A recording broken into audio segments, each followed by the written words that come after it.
Que diable allait-il faire dans cette galère? Oh non, c'est un peu court, jeune homme. Tu m'avais pas dit que t'étais marié, toi. Après les chevaux, vous êtes la personne que j'aime le plus. Quelle bassesse. Bonjour et soyez les bienvenus dans La Troupe, l'émission qui vous explique le spectacle vivant. Avec mes invités, je vais démêler les ficelles du monde de la scène pour vous permettre de devenir plus efficace dans ce domaine artistique parfois complexe. Je saurais, moi, parler votre jargon. Conseils d'experts, création de spectacles, parcours et témoignages, on est là pour vous offrir des solutions concrètes et vous accompagner dans la réussite de votre projet professionnel. Des répétitions à la programmation, en passant bien sûr par l'administratif, Il est joli mon contrat, vous pouvez le déchirer mon contrat. on va tout décortiquer ensemble. Envie de faire passer votre projet à l'étape supérieure, de comprendre la profession et de repartir avec la tête légère et pleine de bonnes idées, vous êtes au bon endroit. Et ça commence tout de suite avec l'épisode du jour. Aujourd'hui, rencontre avec Pierre Florac. Pierre est metteur en scène et il est à l'initiative des rencontres indépendantes du théâtre émergent. Au programme, des tables rondes, des ateliers et des représentations pour aider les compagnies à donner vie à leur premier projet. Il est là pour nous expliquer le contenu et le déroulement du festival et pour nous parler de son expérience de metteur en scène. Pierre, sois le bienvenu dans La Troupe. Merci beaucoup d'avoir accepté notre invitation. Avec toi aujourd'hui, on va parler mise en scène, parce que tu as de l'expérience dans ce domaine-là, dans le théâtre musical, mais aussi à l'opéra, si j'ai bien compris. Ouais, Et on va surtout parler du festival RIT, donc, dont tu as l'initiative. Ce sera la 2e édition cette année, si je me souviens bien. ouais, tout à fait. Pour commencer tout de suite, est-ce que tu peux nous expliquer comment tu as eu cette idée du festival RIT et surtout, qu'est-ce que c'est? Alors, RIT, c'est les rencontres indépendantes du théâtre émergent. Donc, c'est un festival qu'on a créé l'année dernière avec Augustin, qui est l'administrateur de ma compagnie, et qui, en fait, initialement, n'est pas conçu comme un festival. En fait, c'est une initiative qu'on a eue pour répondre à un besoin très concret qu'on avait et dont on s'est rendu compte qu'elle concernait toutes les compagnies de notre âge. Qui est qu'en fait, on avait du mal, une fois qu'on avait un objet ou une forme à diffuser, qu'on manquait d'outils, et de réseaux pour, faire venir des professionnels susceptibles d'acheter ou de diffuser les créations. Et en fait, on a monté ces journées-là pour réunir autour de nous, on en parlera plus en détail, sans doute tout à l'heure, Tout mais à fait. pour réunir autour de nous, d'autres compagnies qui étaient dans le même cas que nous, qui avaient des difficultés, à diffuser leurs créations et à passer par le biais de la mutualisation Mmh.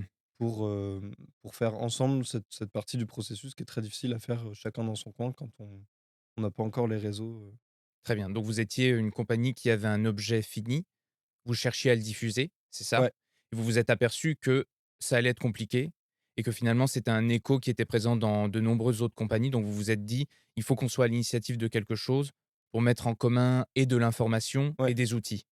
c'est ça. Mais en fait, on est parti de quelque chose de très empirique et très pragmatique. C'est-à-dire, en fait, très concrètement, on avait un objet, on avait un spectacle, et on avait fini de le monter, on avait loué un lieu pour faire une sortie de résidence et invité des professionnels qui puissent voir la forme, dans un état un peu final et voir s'ils étaient susceptibles de les diffuser chez eux. Et on a invité un peu la terre entière comme on fait toujours, et il y a un pro qui est venu et je le connaissais. Mais on a vraiment fait les choses bien, tu vois? On avait envoyé, heu, 500 ou 600 invitations à la main par la poste, où pour chaque personne, on avait écrit un mot personnalisé en plus de la plaquette du projet et cetera. Et on s'est rendu compte que du coup, même en faisant au mieux la méthode traditionnelle, elle ne fonctionnait pas. Donc en fait, on s'est juste dit très simplement: «Qu'est-ce qu'on peut faire?» Parce que manifestement, ça ne marche pas tel qu'on le fait. Quelles sont les autres méthodes? Hem et du coup, on s'est mis à réfléchir et effectivement, comme tu le disais, on s'est rendu compte qu'il y a pas mal d'autres compagnies et de porteurs de projets, de notre cercle proche qui rencontraient les mêmes difficultés. Hem et qui avaient en outre la même difficulté financière que nous, qui est que louer un lieu de sortie de résidence, c'est un investissement. Ce qui est normal quand on a un projet d'investir sans forcément espérer une retombée directe. Mais c'est quand même un coût et c'est-à-dire on n'a pas forcément beaucoup de trésorerie au début. Hem et du coup, on s'est dit: «Voilà, peut-être que si on se met à plusieurs compagnies qui ont un objet à diffuser, et qu'on loue un lieu ensemble, où on partage les frais de logistique, de location et cetera et qu'on met en commun aussi nos réseaux et qu'on fait venir les pros non pas pour notre compagnie, mais pour toutes les compagnies. Déjà, ça élargit, notre champ de professionnels susceptibles de venir assister aux représentations. Ça divise les coûts de location, ça crée une émulation aussi, entre les compagnies et pour les pros, ça leur évite, de se déplacer entre guillemets «pour rien». En tout cas, c'est comme ça, je pense qu'ils pensent. Ce qui fait qu'ils ne viennent pas, c'est qu'en fait, c'est des gens très sollicités, qui Mmh. sont sursollicités et qui n'ont pas encore les moyens, à ces étapes-là de dossier, de, faire la part des choses entre les dossiers qui les intéressent ou qui les intéressent pas et dans le doute, en fait, ce qu'on a fini par comprendre, c'est que les diffuseurs, les professionnels, les programmateurs programment des gens qu'ils connaissent ou dont ils ont entendu parler, mais il y a extrêmement peu de chances qu'ils programment quelqu'un qu'ils ne connaissent ni d'Ève ni d'Adam via un dossier. C'est-à-dire qu'il y a une telle affluence, en fait, il y a tant d'options parmi lesquelles ils peuvent choisir, que lorsqu'il y a un choix à faire, ils vont peut-être, plus souvent, vers des projets dont ils ont au moins déjà une idée de ce que ça pourrait donner Exactement. Ouais, par ouais, le, bouche à oreille ou alors parce qu'ils connaissent déjà la compagnie et exactement, cetera. Donc c'est très difficile pour une compagnie qui n'a pas encore de passif, de tirer son épingle du jeu. exactement, exactement et du coup, pour, la seule manière pour, ces gens-là de découvrir des compagnies qu'ils ne connaissent pas, c'est du coup d'accepter les invitations qui leur sont faites des sorties de résidence. Sauf que déjà, c'est contraignant pour eux parce que ça demande de se déplacer, de prendre 2 heures pour y aller et cetera. C'est souvent en banlieue parisienne ou dans des endroits difficiles d'accès et du coup, on s'est dit: «On leur propose de venir, et d'entre guillemets «de rentabiliser leur venue» puisqu'ils assistent non pas à une forme d'une demi heure qui va leur prendre une demi-journée, mais ils vont prendre une après-midi pour voir, 10 projets. Voilà et de fil en aiguille, cette idée-là, elle voilà, elle a germé et en fait, on en est arrivé à un festival, qui était du coup de réunir des jeunes compagnies qui ont un projet inédit à diffuser et qu'on fait jouer au même endroit, au même moment. Et je trouve que l'initiative que tu as avec RIT, c'est vraiment c'est exemplaire, en fait, tu vois? Parce que c'est essentiel pour des compagnies et que, ouais, sans ce genre d'organe-là, heu, bah, plus de gens auraient plus de difficultés. Donc je pense que tu réponds à une demande qui est très importante. Ben, oui, c'est sûr que ça répond à une demande et en fait, le côté exemplaire que tu dis, c'est enfin, on se le dit aussi non pas dans le sens où on fait quelque chose qu'on considère, comme qui soit un exemple, mais c'est plus la démarche de dire: Ouais. «En fait, il ne tient qu'à nous de faire des choses», quoi. Mmh. Voilà et autour de ça, se sont greffées beaucoup d'autres choses parce qu'évidemment, il y en a déjà, il y en a plein d'autres des festivals de théâtre émergent. On s'est dit: «Qu'est-ce qu'on peut apporter de plus?» et pour continuer dans cette pensée qu'il fallait donner aux jeunes compagnies des outils, on s'est dit qu'on allait mettre en place tout un panel d'actions, qui puissent servir à la fois aux compagnies programmées et aussi à celles qui n'ont pas été programmées. Parce qu'évidemment, l'année dernière, on avait programmé 8 compagnies sur plus de 230 candidatures. Il y a évidemment plus de 8 compagnies dont l'objet mérite d'être diffusé, ça tombe sous le sens. Hem et donc on s'est dit: «Il faut que ces gens-là, dont on ne peut pas présenter le projet pour des raisons pratiques, puissent quand même obtenir des outils». Parce que c'est pas juste qu'ils ne puissent pas en bénéficier. Et donc on a essayé d'imaginer ce qui est devenu en fait les journées de l'émergence à Paris, où pendant 3 jours, il y a un temps fort où tout l'écosystème du théâtre émergent peut se réunir. Il y a d'une partie les projets qu'on présente dans un cadre de diffusion classique d'un festival et des actions annexes comme des masterclass, des ateliers, des tables rondes où, les jeunes porteurs de projets, les jeunes membres de compagnies, éventuellement les gens qui sont en école, en fin d'école, peuvent venir, rencontrer des professionnels qu'on ne rencontre, rarement dans la vraie vie, sauf par moyen de mails interposés, d'avoir des ateliers thématiques et de pouvoir repartir avec des outils. Voilà. Est-ce que tu pourrais nous dire, en l'occurrence l'an dernier, par exemple, quels ateliers vous avez eus? Ou alors, si tu préfères, pour l'édition qui aura lieu en novembre, qu'est-ce que vous savez qu'il y aura déjà? Ouais. Alors en fait, l'année dernière, évidemment, c'était la première édition. C'est la première fois qu'on le faisait. Donc évidemment, entre le fantasme, les rêves et la réalité, on sait ce que c'est. Donc évidemment, la 1re édition, elle a pas pris la forme qu'on avait imaginée au départ et en fait, il se trouve qu'elle s'est transformée dans un festival assez classique où on avait 8 compagnies qui avaient chacun une pièce inédite qu'on a fait jouer pendant 2 jours. C'était au Lavoir Moderne à Paris dans le 18e. Et en fait, en événement annexe, on a pu programmer qu'une seule table ronde, qui était une grande table ronde sur un sujet très large, qui était l'accompagnement, de l'émergence théâtrale et où on avait fait venir, 5 représentants soit d'institutions, soit d'associations, engagées. Et donc on avait pu avoir que un temps, dédié en dehors de la programmation. Parce que ça a été une telle usine à gaz à mettre en place, sachant qu'on partait de rien. Bien sûr, vous n'aviez pas encore l'expérience, les Exactement. réflexes que vous avez Mais donc maintenant. cette année, on va essayer, enfin on va, faire une édition 2 qui soit en fait la réalisation idéale de ce qu'on aurait aimé que soit l'édition 1. Mmh. On a par exemple déjà un parrain qui est Jean-François Sivadier, qui a accepté de parrainer, l'initiative cette année, qui viendra donner une masterclass, pour parler de son émergence à lui, cette tranche de son parcours artistique.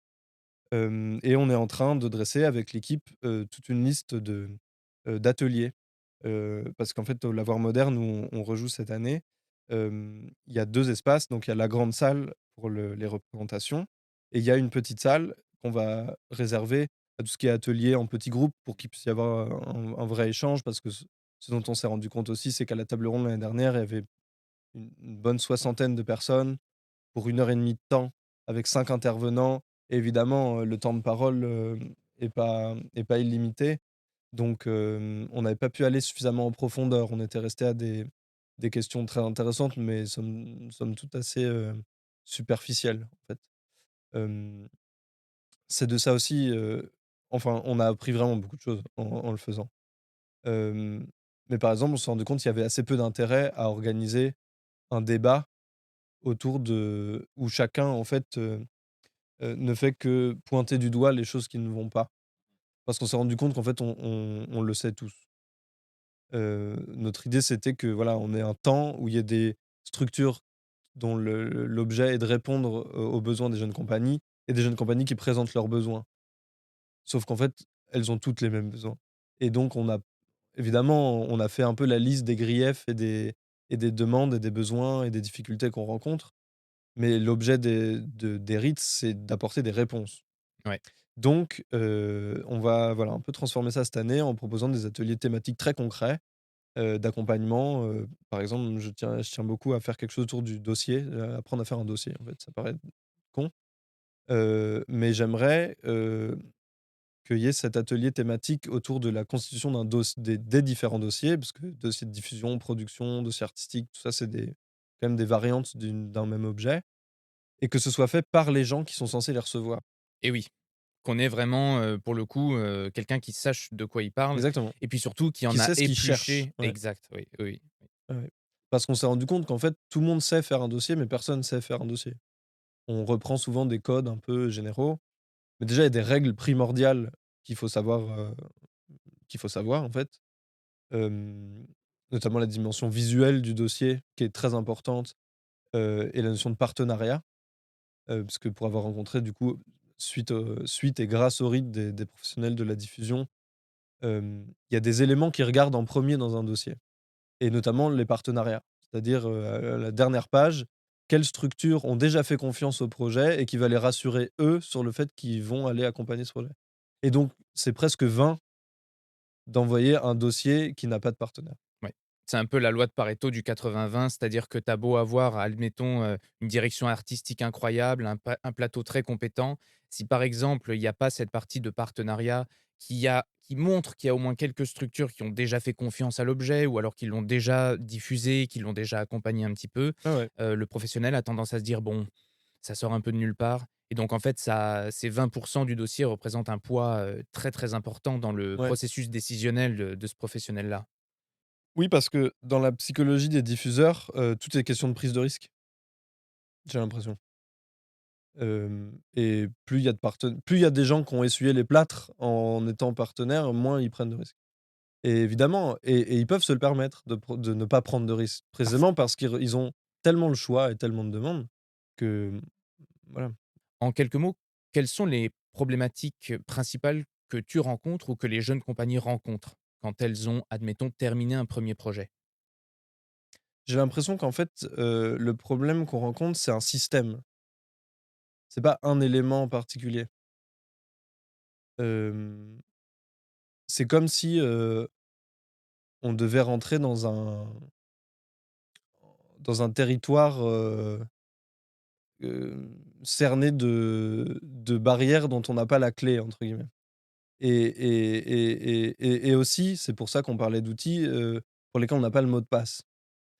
Mais ça s'apprend, ça, je pense, pour le coup. Mais oui, en fait, c'est ça le problème, c'est qu'en fait, les difficultés qu'on rencontre quand on est une jeune compagnie et qu'on a un objet à diffuser, c'est une panoplie d'éléments qu'on n'a pas encore. Tu parlais de la production, de la diffusion, c'est le nerf de la guerre. Comment dire?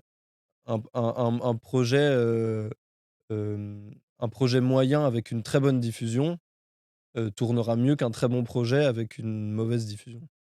Hem et donc les difficultés qu'on rencontre, bah, elles sont à toutes les étapes, en fait. Heu, parce que, par exemple, une chose dont on s'est rendu compte autour des débats et de la table ronde l'année dernière, c'est qu'en fait, on est contraint à l'illégalité quand on est une jeune compagnie, Absolument. à beaucoup de niveaux. Oh oui, Parce qu'évidemment, si on respecte le code du travail, c'est malheureux à dire, mais on ne peut pas monter de projet. absolument, oui, oui, bien Parce sûr. qu'évidemment, il est hors de question de faire travailler des gens gratuitement.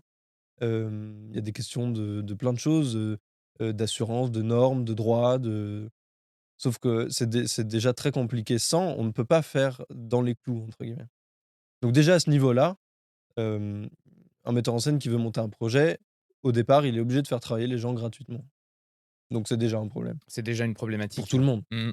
Hem et même en tant que porteur de projet, évidemment, c'est jamais agréable de travailler gratuitement, mais faire travailler gratuitement des gens, c'est aussi au moins aussi désagréable. Ensuite, une fois qu'on a monté, plus ou moins ce projet au cours de résidences pour lesquelles il faut trouver des espaces de travail, ça c'est la même chose. Soit on a la chance d'avoir un peu de trésorerie, soit on n'en a pas et c'est de la débrouille. Hem et comme toute débrouille, c'est pas forcément adapté à l'objet. Une fois qu'on a ça, ben, voilà, on constitue un dossier, chose qu'il faut apprendre à faire. Une fois qu'on a le dossier, il faut savoir à qui l'envoyer et à quelle étape. Parce que si on envoie un dossier dès le départ, on peut nous dire: «C'est trop tôt, le projet est pas assez constitué pour que je puisse avoir une idée de ce que c'est». Et si on l'envoie trop tard, on nous dit: «Ah oui, mais nous, on préfère accompagner les projets sur la durée et machin». Et puis si le projet enfin, il y a une erreur aussi qu'on fait souvent et ça c'est un, mmh, un professionnel de la diffusion qui me l'a expliqué, c'est qu'une fois qu'un projet a été créé, qu'il a joué une première fois, ses potentialités de diffusion, tombent à 10. Comment ça se fait?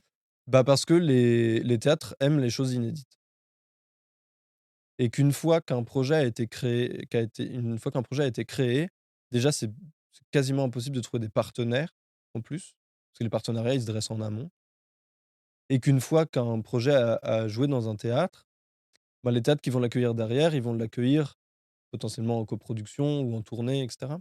Mais ils n'ont pas été les entre guillemets «les découvreurs», les créateurs, les producteurs de ce projet-là.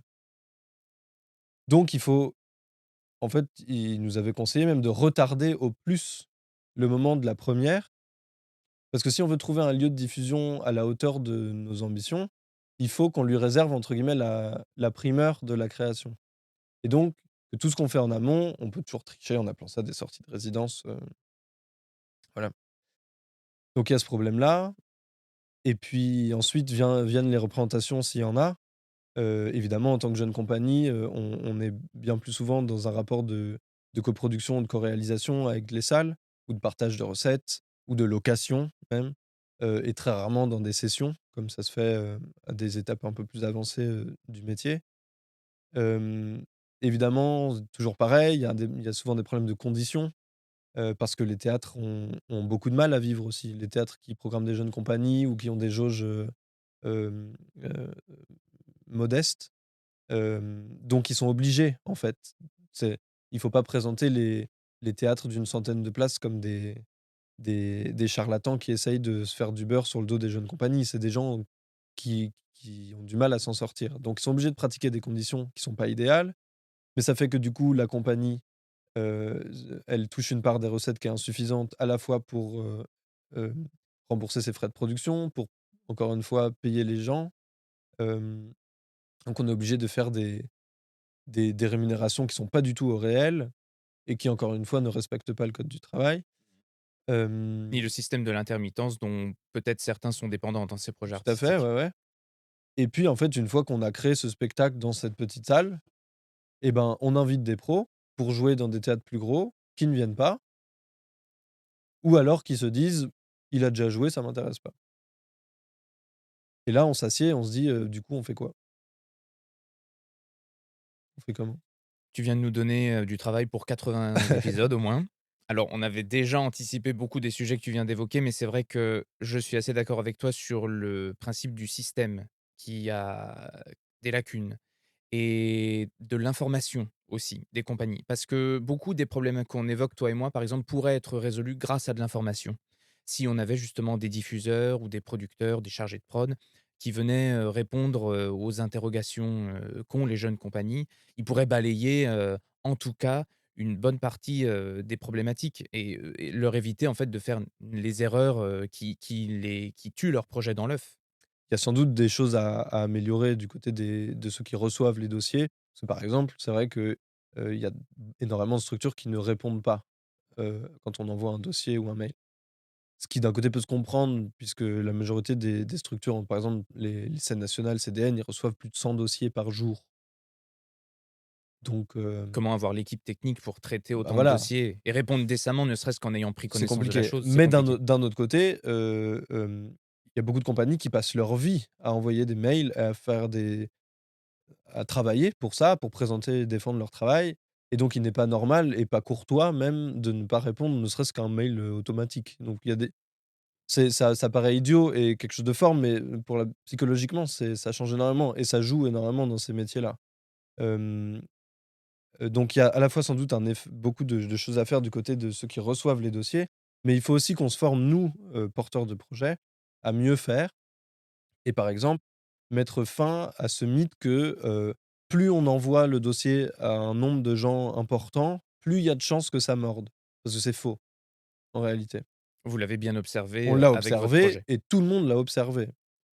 Hem, C'est-à-dire que, une des choses qu'on a comprises, grâce aux rencontres qu'on a pu faire, c'est qu'il vaut mieux cibler cinq lieux de diffusion qui, sont singulièrement adaptés à la forme qu'on porte Absolument. et les travailler.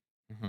C'est-à-dire aller à la rencontre des gens, aller voir, la programmation du théâtre. Parce qu'on a rencontré des directeurs de théâtre qui nous disaient que parfois ça leur arrivait de rencontrer des compagnies qui voulaient leur proposer un projet et elles n'étaient jamais venues au théâtre. Et ils disaient, très justement: «Pourquoi voulez-vous que je m'intéresse à votre travail si vous vous intéressez pas au mien?» Bien sûr et puis il y a le problème, c'est qu'il y a il y a un décalage entre la réalité du théâtre ou du lieu et la réalité aussi du projet de la compagnie. C'est exactement comme un manuscrit pour un livre. Pourquoi envoyer, je dis n'importe quoi, le manuscrit d'un roman de science-fiction à des maisons d'édition qui ne diffusent que de la poésie et cetera? Exactement, Donc ouais. il faut beaucoup, beaucoup faire de recherches sur ces cibles. On peut utiliser un vocabulaire presque marketing, c'est pas vulgaire. Il faut comprendre les cibles qu'on doit rechercher, leur caractère, faire en sorte qu'elles correspondent à notre projet, travailler bien sûr la communication pour toucher dans le mille. Mais je suis d'accord avec toi, je pense qu'il faut plus de contacts qualitatifs qu'une quantité, de bouteilles à la mer. Oui et puis, enfin, tu en parlais tout à l'heure, mais le contact humain, aussi. Parce Absolument. que en fait, les gens qui sont dans les maisons sont les premiers à déplorer, le fait qu'ils n'ont de contact que par mail avec les gens. Et donc peut-être qu'il faut revoir en fait tout le processus, hem et que ce fait d'avoir des projets qui sont ciblés pour des lieux de diffusion, particuliers, ben, peut-être commencer le projet en amont avec eux, j'en sais rien, hein, mais aller les voir et dire: «Voilà, j'ai tel objet, auquel je rêve. Voilà la forme que j'ai envie que ça prenne. Vous êtes un lieu, qui est dans mon territoire. qui a, comment dire? Une ligne artistique qui me semble adaptée et cetera, et dès le début parler du projet et puis tenir au courant, dire: «Voilà, on a fait un premier dossier, je vous l'envoie, puis une sortie de résidence, venez le voir». Et en fait, évidemment, en créant une relation comme ça, c'est plus agréable pour tout le monde, plutôt que, je comprends aussi un diffuseur qui reçoit un mail type qui est même pas personnalisé à sa salle. On sent très bien le côté, si c'est pas moi qui réponds, ce sera un autre et il l'a envoyé à moi parce que j'étais dans la liste des scènes nationales, voilà. On en parlait au téléphone, toi et moi. Tu me disais qu'il y avait un décalage de la réalité entre les organes de production et puis les organes artistiques, si on peut les appeler comme ça. Et c'est important de faire en sorte qu'ils se rencontrent. Et pour qu'ils se rencontrent et qu'ils comprennent les attentes des uns et des autres, il faut des ponts, il faut des connaissances, de l'information, Et il des... faut des lieux où ils puissent s'échanger ensemble, ouais. Mmh. Et c'est ça, c'est précisément ce qu'on essaie de proposer. C'est de dire: «Voilà, nous on sait plus comment faire et nous on en a marre de comment vous faites» et de réinventer ensemble la manière de faire et que chacun, voilà, dise un peu ce dont il a besoin. Le fait de monter RIT avec mon administrateur, ça nous prend du temps et on n'y gagne pas d'argent à faire ça. C'est du temps que je mets pas, par exemple, à m'occuper de mes créations. Mais à un moment donné, je pense on est obligé de passer par là et que plus on le fera collectivement, plus ce sera simple pour tout le monde. Parce que ça, c'est un truc assez évident, mais dont on s'est rendu compte pour Rit, c'est que, c'est pas pour essayer de faire de la démagogie ou des propos un peu simples, mais quand on s'y met à ensemble, ça marche mieux. Et parce que ça diminue, la charge de travail pour tout le monde, ça multiplie les réseaux. Hem et puis, aux yeux des gens qui nous reçoivent, on voit que le regard change quand il y a une «coalition» entre guillemets. Par exemple, on s'est rendu compte que des gens, par exemple, qu'on contactait en notre nom propre avec la compagnie, nous répondaient beaucoup plus facilement depuis qu'on les contactait avec le label d'un festival. Alors que le festival, c'est C'est toi qui envoies le mail, hein, voilà, techniquement. Même si ça je peut à terme être une personne morale, une association, c'est ouais, quand ouais, même toi qui, à travers l'interface du festival, envoie le mail. voilà et puis on peut se mettre à 3 compagnies et puis monter une association qui s'appelle, je sais pas moi, Les compagnies de rite, la coalition des compagnies d'Île-de-France et les gens vous répondront plus facilement et compagnie Sion. c'est un peu de l'esbrouffe, mais il y a de ça. Un joli logo et un truc et La il f COAP vous écrit. Là, voilà, tu as un peu plus envie de c'est ouais, répondre. ouais, tout à fait. Il y a pas de concurrence entre les compagnies et qu'on a tout à gagner à travailler ensemble Oui, pour beaucoup de raisons. oui, ça, je pense que c'est important de le Ouais, rappeler. Parce que, la concurrence dans notre domaine, ne peut pas exister par définition parce qu'on ne travaille qu'avec des singularités. exactement, ouais. Déjà dans le domaine de la scène avec les comédiens, les comédiennes et la vision artistique d'un ou d'une metteuse en scène, d'un metteur en scène. Mais ensuite, dans les objets de théâtre, si 15 compagnies montent 15 Tchekhov 15 fois la même pièce, ça n'aura bien sûr, il y aura peut-être des lieux communs, mais ça n'aura rien à voir à chaque fois. Et je pense que c'est important de le dire aussi, chaque compagnie devrait justement travailler sur cette identité qui lui est propre et ça ferait un argumentaire supplémentaire à mettre aux yeux des diffuseurs et des chargés de prod et de ces organes-là pour que eux plus facilement, s'imaginent aussi ce que ça pourrait donner. Mmh. Et je pense qu'il y a beaucoup d'éducation à faire sur ces points-là. La compagnie, souvent, on lui attribue, comme tu disais, une identité singulière, mais tout le monde n'a pas ça. Tout le monde n'a pas un projet de compagnie avec un axe de recherche particulier. Il y a des gens qui, juste, de temps en temps, ont envie de monter quelque chose ou même, je sais pas, une lecture, un seul en scène pour lequel ils ont besoin d'avoir une structure juridique qui porte leur projet. Et donc plutôt qu'il y ait 4 personnes qui montent chacun leur compagnie, de créer des compagnies à plusieurs ou qu'on peut appeler une compagnie ou collectif ou que sais-je, qui font qu'en fait, il y a une structure qu'on se partage les uns les autres, mais qui démultiplie pas le nombre de comptes bancaires, le nombre de comptables, le nombre de tout, en fait. Il y a une licence pour 4, il y a voilà. Ça, c'est un truc sur lequel on aimerait bien, communiquer, et aussi sur le fait que peut-être il y a des entre guillemets «des superstructures» à inventer. C'est-à-dire à des grandes échelles. Parce que comme tu le disais tout à l'heure, par exemple, la diffusion et la production, ça demande des gens compétents pour les faire et qu'il faut rémunérer. Et par exemple, c'est très difficile quand on a une compagnie propre de rémunérer, par exemple, j'en sais rien, un chargé de diffusion à temps plein, et un trésorier ou un administrateur à temps plein et puis un chargé de prod à temps plein, c'est impossible. Mais si on se met à 20 ou 30 compagnies, hem et que, on crée une structure administrative qui englobe toutes ces compagnies-là, qui deviennent comme une sorte de boîte de production, mais sous forme de grandes compagnies. Alors avec les trésoreries de chacun et les recettes de chacun et cetera, on peut commencer à employer des gens, à salarier des gens à temps plein par contre. Alors évidemment, un chargé de div va pas s'occuper de 30 compagnies. Mais je pense qu'il y a des choses à imaginer dans la forme que prennent, nos structures administratives et même la notion de compagnie, en fait. C'est un métier d'administrer une compagnie Bah oui, bien sûr. et donc ça demande des compétences qu'on a alors que certaines personnes n'ont pas envie d'avoir, n'ont pas le temps d'avoir. C'est une énergie monstre. Et puis ça te retire du contact avec la scène. Voilà. Plus tu administres, et tu me l'as très bien dit au téléphone, je passe peut-être 50 jours dans l'année sur un plateau de Ouais, théâtre, alors que je suis metteur en scène, et tout le reste du temps, c'est du temps passé sur un ouais, ordinateur, à faire des démarches, à envoyer des mails, et à rentrer malheureusement dans un système où la frustration peut s'accumuler. Alors si, en l'occurrence, à la fin, ça crée un festival comme rite, cette frustration, tant mieux, mais le problème, c'est que tout le monde n'a pas, ou l'idée ou le processus pour, ouais, faire ouais. naître ce genre de Mais par moment. exemple, avec le minimum de trésorerie que ma compagnie a actuellement, si on était, 4 ou 5 compagnies dans la structure, on pourrait salarier quelqu'un à temps plein pour faire ça à notre place. Donc ça créerait, enfin ça créerait un emploi, ça délèguerait, quelque chose à faire à quelqu'un qui est compétent pour le faire et ça nous libérerait à tous du temps pour se concentrer sur, ce qu'on a vraiment à faire. Je sais que par exemple, au sein de notre festival, on travaille depuis cette deuxième édition avec, 2 nouvelles personnes qui nous aident à organiser le festival et qui viennent, elles, du milieu privé, d'entreprises privées, notamment dans tout ce qui est levée de fonds et cetera et qui du coup mettent leurs compétences, économiques et techniques au service du théâtre et de notre discipline. Il devient important d'aller chercher et de s'ouvrir aussi à des mondes qu'on connaît pas et des mondes qu'on considère souvent comme hostiles aussi. Le monde du privé, des entreprises, quelque chose qui tout de suite fait un peu hérisser le poil quand on est «artiste» entre guillemets alors que, hem il y a sans doute beaucoup de choses, à faire et on voit bien que pour la musique, par exemple, il y a énormément de choses qui existent parce que il y a du mécénat privé. Hem et dans un pays où on attend un peu tout de l'État, il est temps de comprendre qu'aujourd'hui on peut plus se passer de ça. Évidemment, pas n'importe comment. Hem, tout n'est pas bon à prendre.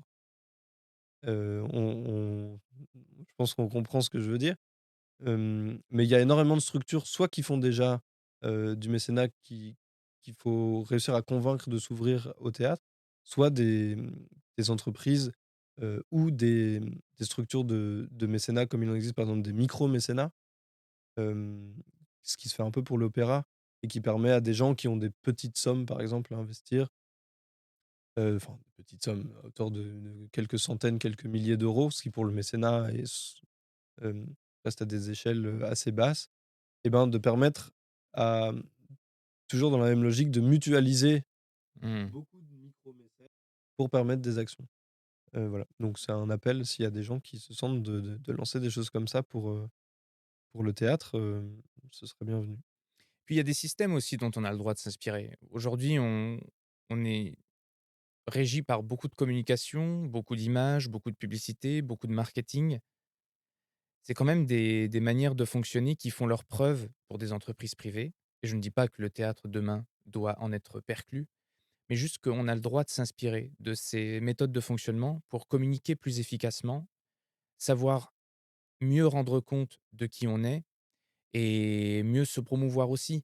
Et je pense que même si tout le domaine et tout le secteur n'a pas besoin de le faire, pour certaines compagnies, certains organes artistiques, ça pourrait être précieux en fait de maîtriser ces compétences-là tout simplement et en faire et se persuader que à l'heure actuelle, on arrivera à fonctionner sans, c'est un peu se tirer une balle dans le pied. C'est-à-dire que oui, il y a des choses et des manières de procéder qui sont, agressives dans le domaine du marketing, de la publicité et cetera, où on capte notre attention et où finalement on au lieu d'utiliser la culture pour, s'éveiller, ben, on a tendance à se renfermer et à moins utiliser notre enfin, comment dire? Avoir moins de temps de cerveau disponible pour des choses importantes et intéressantes.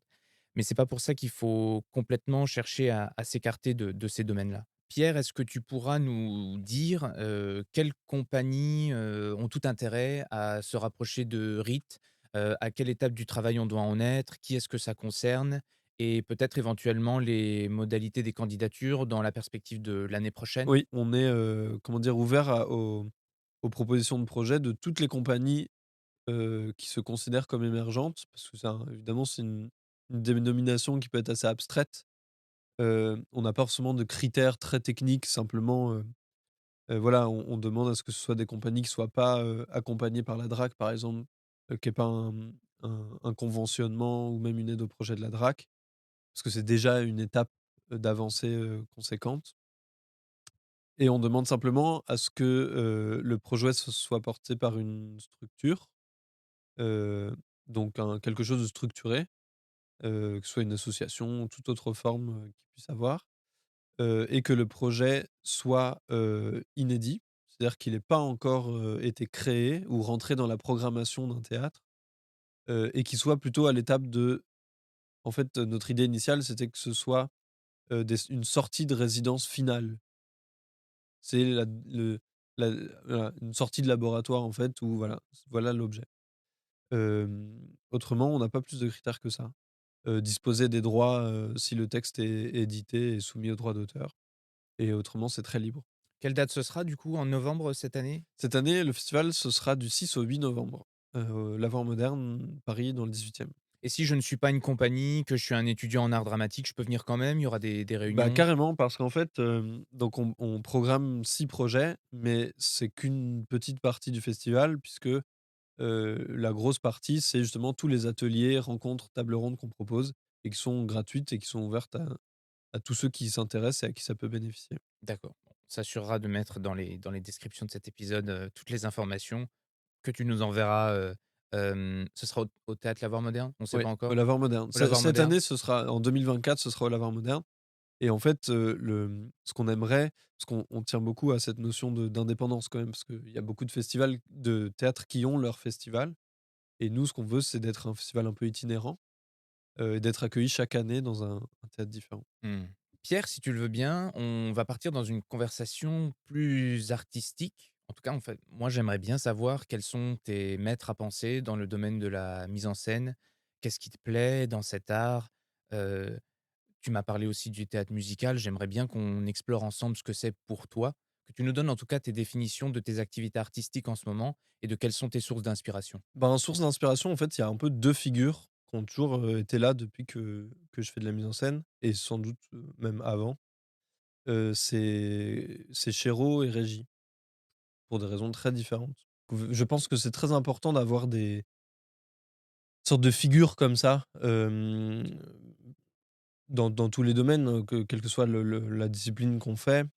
On a besoin souvent de pas de s'identifier, mais d'avoir des sortes de gens qui ont éclairé un des chemins possibles et vers lequel on se dit: «Tiens, j'ai envie d'aller là, quoi». C'est vrai que, artistiquement, c'est davantage, le travail de régie. Je me rends compte, par exemple, aujourd'hui que, dans ce que je fais, ça continue quelque chose qui a toujours été là depuis que j'ai commencé sans que je m'en aperçoive avant. C'est-à-dire, les choses que j'ai envie de traiter aujourd'hui, dès mes 1 expériences, sur scène, c'était déjà ça. Mais je l'avais pas identifié évidemment, ça commence un peu à venir. Et c'est vrai que au théâtre, proprement parler, je m'intéresse à, je sais pas vraiment quel mot employer, mais ce serait une dimension un peu mystique. Hem, heu, je crois que je m'intéresse assez peu au théâtre comme on en parlait, la dernière fois. Hem, Ce qui m'intéresse, c'est l'outil, du théâtre. Qu'il soit comme une sorte de rituel ou de cérémonie ou de rite de passage justement, pour accéder à quelque chose. Heu Régis disait, qu'il sentait qu'il cherchait obstinément comme une bête quelque chose, mais sans être capable de dire quoi. Mais c'est quelque chose, c'est le ça. On le pressent et on sait pas trop ce que c'est. Mais ce qui m'intéresse, c'est ce qu'il y a un peu en dessous des choses, de l'autre côté. je m'intéresse très peu au théâtre, hem, de personnages, de situations, je me rends compte de plus en plus que c'est pas ça que j'ai envie de faire. C'est pas du théâtre, en fait. Au terme, dans le sens où on l'entend le Oui, plus fréquemment. oui, Mais hem, alors du coup, qu'est-ce que toi tu aimes? Parce que tu m'avais dit au téléphone que c'était difficile pour toi d'aller au théâtre parce qu'en général, tu n'y voyais pas forcément les choses que tu avais envie de voir. oui. Mais du coup, j'ai envie de savoir, qu'est-ce que toi tu aimes voir dans tes mises en scène? Quels sont les points de repère que tu aimes avoir sur un plateau de théâtre? J'ai aucun point de repère. Hem, c'est très difficile d'en parler parce que je crois que précisément ce qui m'intéresse, c'est ce qui n'est pas connu et c'est une matière, une sorte de matière secrète dont il est très difficile de parler, heu, parce que précisément, ce qui est intéressant, c'est sa quête. On pressent qu'il y a quelque chose et le théâtre, c'est comment invoquer cette chose ou créer les conditions, on en parle donc je me permets de le citer une troisième fois, mais Régis est dans ses textes écrit qu'il faut créer les conditions du vide et voir quels nuages viendront se condenser là.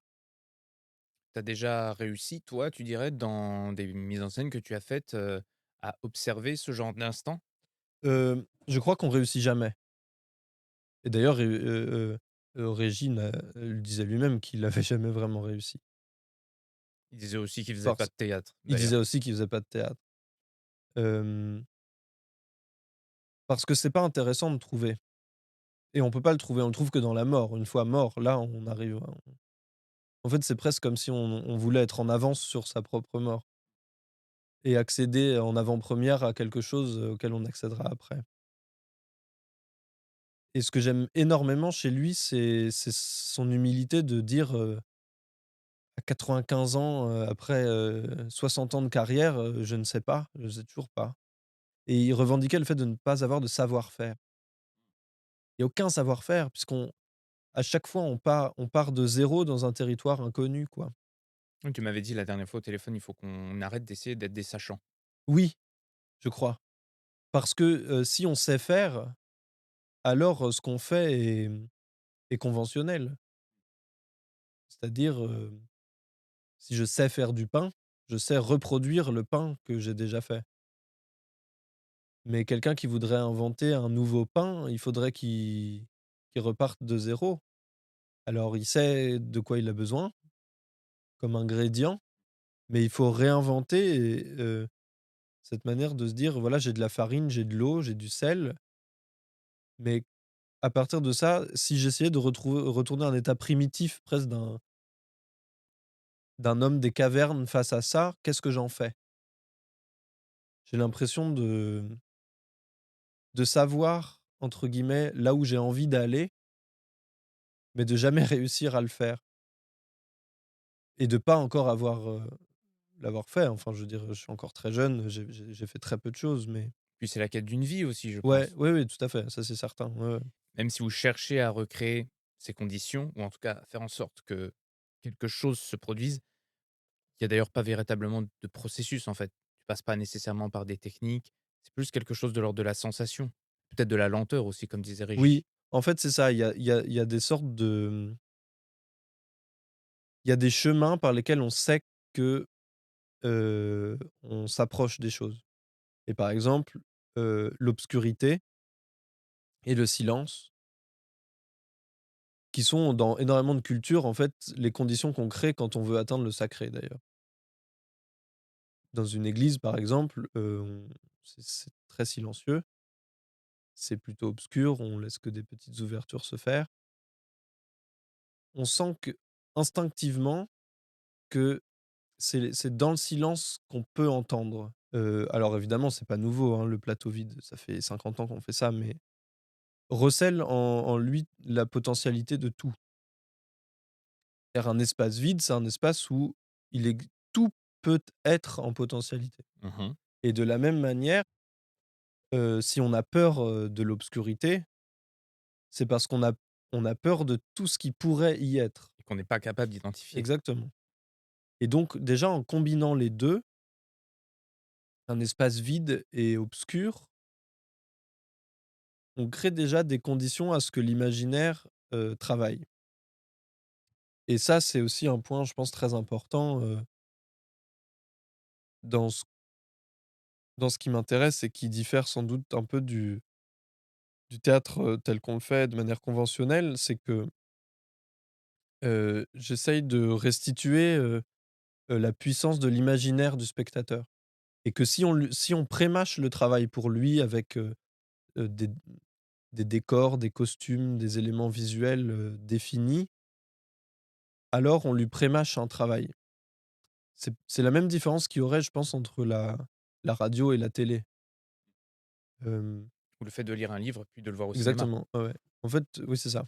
C'est d'avoir une matière brute et de laisser, en fait, le spectacle avoir lieu dans l'imaginaire, du spectateur. Et il y a pas mal de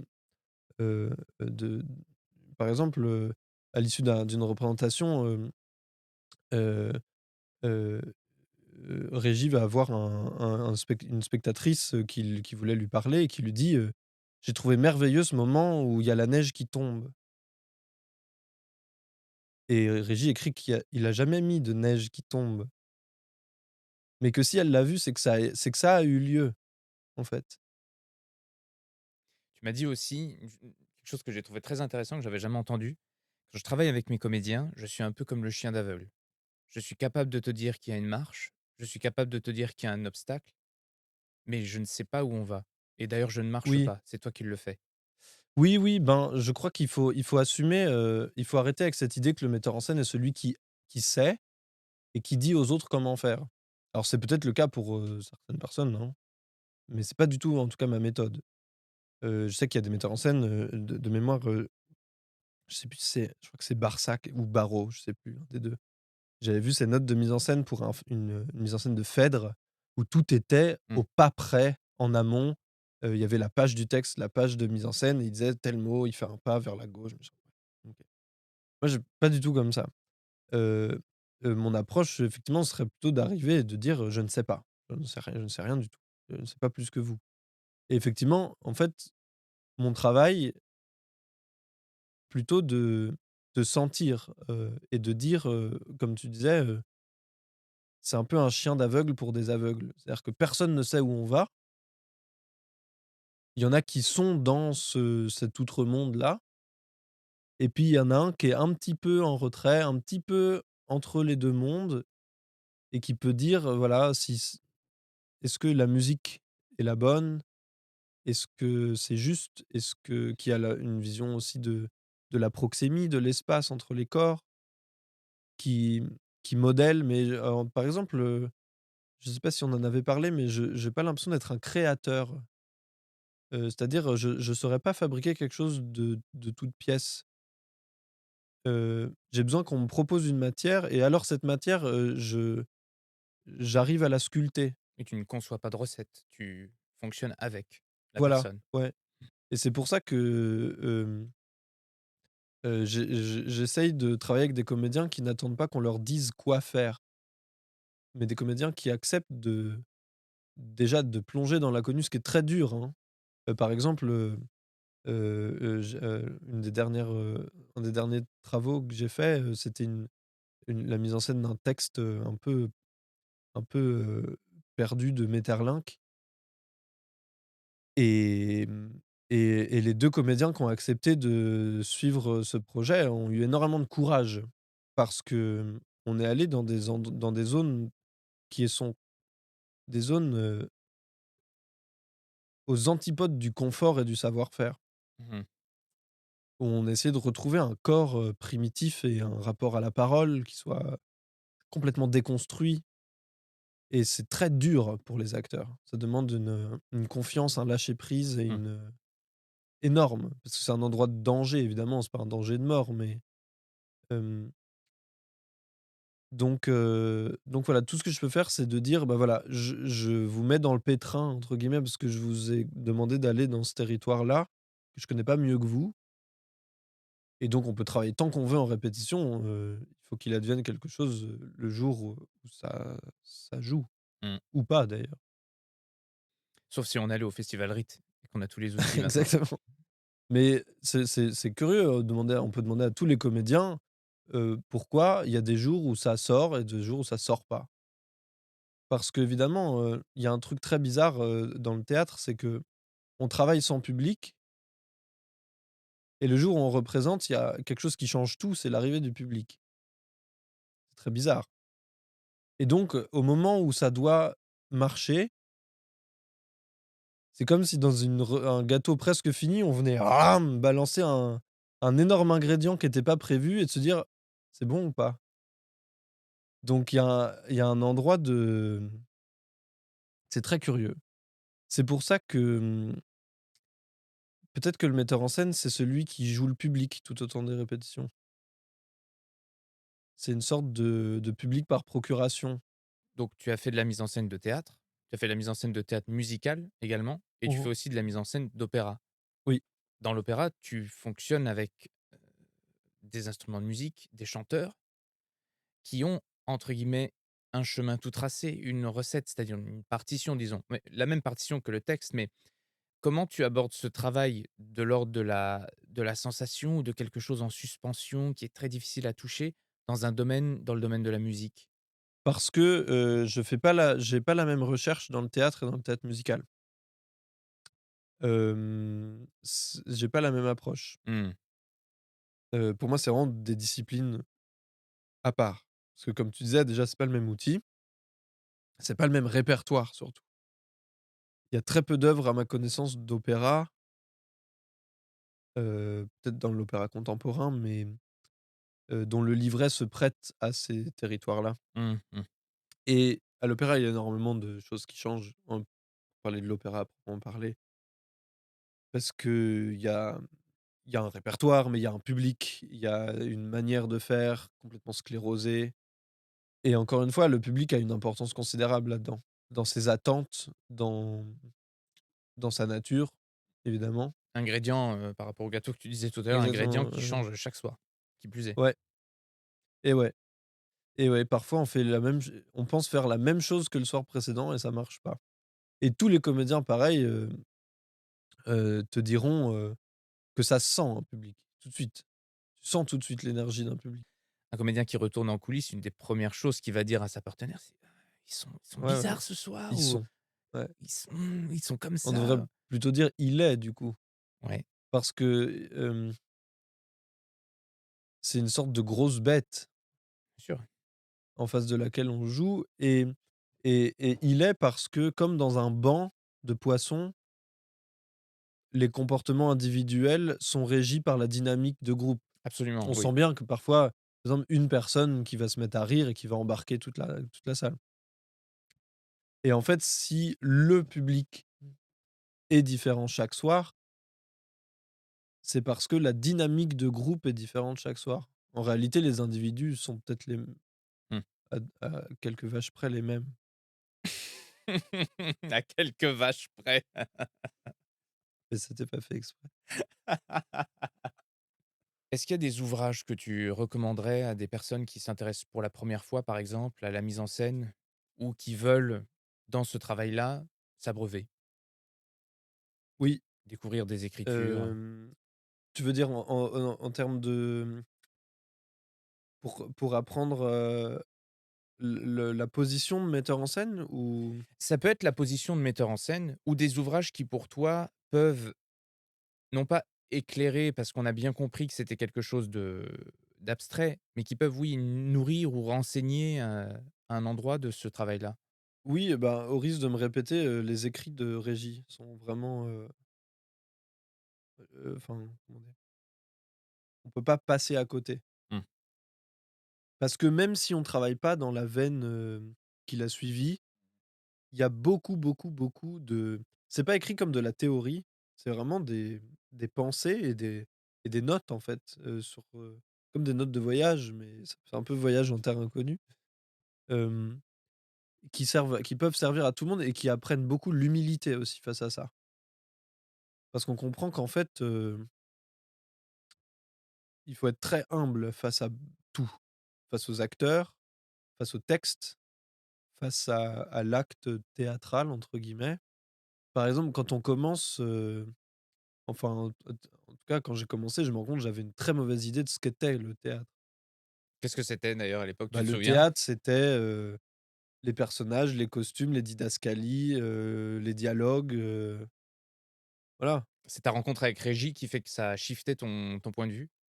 Avant ça, c'est avec un professeur qui m'a complètement, ouvert à un autre monde et j'ai compris que c'était pas du théâtre, justement. Moi, j'étais venu pour faire du théâtre, avec des rêves très classiques de gens qui veulent faire du théâtre et jouer Musset avec une grande écharpe enroulée autour du cou et en fait, il m'a dit: «Il y a une petite porte là» et en fait, tu l'ouvres et tu te rends compte que c'est la nuit noire, mais il y a des sons, il y a des odeurs, il y a des choses où tu te dis: «Ouais, je vais aller là quand même». En fait, je crois que la mise en scène, on l'apprend pas, en lisant et ça rejoint, le fait que, par exemple, je me rends compte que, on a par exemple, je sais qu'on m'a prêté parfois des choses parce que, j'ai toujours aimé, justement les livres, les textes et la recherche des auteurs, et cetera et du coup, on m'associe à quelque chose d'assez intellectuel, alors que je me rends compte que j'ai un rapport qui n'est pas du tout intellectuel au travail, qui est exclusivement sensoriel, comme tu Mmh. le disais tout à l'heure, et Mmh. sensible. Par exemple, je me rends compte que dans mon parcours personnel, en tout cas, ça s'est fait naturellement. C'est-à-dire, j'étais rentré, à l'école pour être comédien et puis un jour, on devait faire des cartes blanches. J'ai réuni un groupe pour monter une pièce et et j'ai juste animé le groupe, distribué les gens, fait les décors, choisi l'interprétation hem, heu, du texte, le rapport au plateau et cetera et puis je me rendu compte que c'était de la mise en scène et j'avais l'impression, mmh, à titre personnel, d'être comme un poisson dans l'eau, c'est-à-dire Mmh. d'instinctivement prendre savoir pas savoir-faire, mais voilà, ça se fait comme ça. Je me suis pas dit un jour: «J'ai envie d'être de mettre en scène», quoi. Ouais, j'entends assez souvent dire qu'on choisit pas sa passion, c'est elle qui vous choisit. Je trouve que dans certains parcours de vie, il y a de ça. Ouais, Il y a de oui, ça où oui, la chose vient en contact avec toi alors qu'elle était totalement imprévue et à partir de maintenant, ce sera ça. oui. Oui et puis ça implique aussi d'être ouvert à ces accidents-là. Parce que par exemple, ben, je voulais être comédien et du jour où j'ai fait ce pas en arrière de la mise en scène et qui est d'être celui qui s'échappe un tout petit peu du groupe pour le regarder, je me suis dit: «Bah, c'est ça mon endroit en fait». C'est le seul la seule personne qui disparaît au jour de la première en fait, entre guillemets. On sert plus à rien du jour où ça, enfin du moment où ça joue, quoi. Alors évidemment, je crois que c'est très important, d'assister à toutes les représentations. Et de tenir à jour ces comédiens Bien sur, sûr, ah ouais. oui, oui. Mais ne serait-ce que pour être là, parce qu'on les a mis dans le pétrin. Alors il faut encore une fois, il faut dire, «Je vous abandonne pas», quoi. C'est facile de les mettre dans l'embarras et puis d'aller, ailleurs après. Non, non, il faut être là, il faut les regarder parce qu'on les soutient, on est là pendant que ça joue, et ils le savent d'ailleurs. Quelque chose de rassurant, je pense, pour eux. Hem et puis effectivement, le travail, il s'arrête pas le jour de la première. Heu, il faut si on veut que ça reste vivant, il faut toujours venir renourrir. J'ai une dernière question, Pierre. Si tu devais donner un conseil à une compagnie ou un metteur en scène qui se lance dans son premier projet artistique, il y a beaucoup de choses auxquelles il faut faire attention, mais qu'est-ce que tu leur donnerais comme conseil? De pas avoir peur d'aller dans sa singularité. Parce que on peut avoir peur de faire quelque chose de trop particulier en se disant, «Ça va pas plaire» ou «Comme c'est particulier, du coup, les gens vont pas vouloir le voir ou le faire jouer» et cetera. Alors qu'en fait, c'est le meilleur moyen de sortir du lot. Si on fait des choses, un peu comme tout le monde les fait, on est «parmi tout le monde» entre guillemets et c'est ce qu'on a essayé de faire par exemple pour Ritz, c'est de choisir des formes très singulières de gens à qui sans doute on fait pas, immédiatement confiance, pour les programmer et cetera parce que c'est des objets particuliers qui sont tranchants et qui demandent un risque, une prise de risque. Ouh là là, personne n'est mort, hein, mais Pour l'instant. Mais voilà, de pas avoir peur d'aller d'aller dans des territoires inconnus et d'exprimer pleinement sa singularité et de ne pas se dire, «Pour que ça marche mieux, je vais lisser les choses et les rendre, plus conventionnelles». Parce que je pense, en fait, il faut faire tout l'inverse. Merci Pierre. Merci à toi. Merci d'avoir été avec nous pour cette émission. J'ai encore quelques bonnes infos pour vous. Si vous voulez voir le meilleur de chaque épisode en format condensé, ainsi que les coulisses et les pépites de l'équipe, foncez sur votre Instagram et tapez La Troupe Podcast dans la barre de recherche. Le podcast existe également au format vidéo. Et oui, l'émission est disponible sur YouTube. Le lien est accessible dans la description de l'épisode sur vos plateformes d'écoute, ainsi que sur notre page Instagram que vous venez d'aller suivre il y a quelques instants. Et pour ceux qui veulent aller plus loin et qui ont besoin de conseils précis, je vous invite tout simplement à me contacter directement sur LinkedIn ou sur Instagram où je répondrai à un maximum de vos questions. Pensez à noter le podcast et à l'ajouter dans vos favoris, ça nous fait non seulement très plaisir mais surtout ça permet à plus de monde de le découvrir et ça nous donne envie de vous fournir un contenu toujours plus qualitatif. Voilà, c'était La Troupe, merci d'avoir été là et à la semaine prochaine.